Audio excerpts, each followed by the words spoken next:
Special വീഡിയോസിന്റെ ആദ്യത്തെ video ഇന്ന് ചെയ്യാൻ പോകുന്നത് അത് ചെയ്യുമ്പോൾ കുമ്പളങ്ങ പച്ചടിയാണ്. അതിന്റെ തോലെല്ലാം കളഞ്ഞ് നമുക്ക് ചെറിയ ചെറിയ കഷ്ണങ്ങളായിട്ട് ഇങ്ങനെ മുറിച്ചെടുക്കാം. കുമ്പളങ്ങ കഷ്ണം നമ്മൾ കുറച്ച് വെള്ളം ഒഴിച്ച് ചട്ടിയിൽ വേവിക്കാൻ വെച്ചിട്ടുണ്ട്. ഒന്ന് തിളച്ചതിന് ശേഷം ഉപ്പിട്ട് കൊടുക്കുക.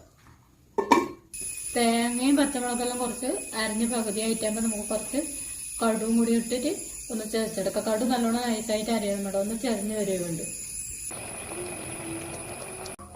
കഷ്ണങ്ങളെല്ലാം വന്നതിന് ശേഷം നമ്മൾ അരച്ച് വെച്ചത് ഇന്നത്തേക്ക് ഇട്ട് നല്ലോണം ഇളക്കി കൊടുക്കാം. ഒന്ന് തിളച്ചതിന് ശേഷം തൈര് ഒഴിച്ച് കൊടുത്താൽ നമ്മൾ ഗ്യാസ് ഓഫാക്കി. ഒന്ന് ലഡുവും കറുവേപ്പിലയും ചുവന്ന മുളകും കൂടി വറുത്തിട്ടപ്പോൾ നമ്മൾ പച്ചടി അടിപൊളിയായിട്ട് വന്നിട്ടുണ്ട്. ഇപ്രാവശ്യം ഓണത്തിന് ഇതേ രീതിയിലുള്ള പച്ചടി എല്ലാവരും ഉണ്ടാക്കി നോക്കിയിട്ട് അഭിപ്രായം കമന്റ് ബോക്സിൽ അറിയിക്കുക. ലൈക്ക് ചെയ്യാനും സബ്സ്ക്രൈബ് ചെയ്യാനും മറക്കാം.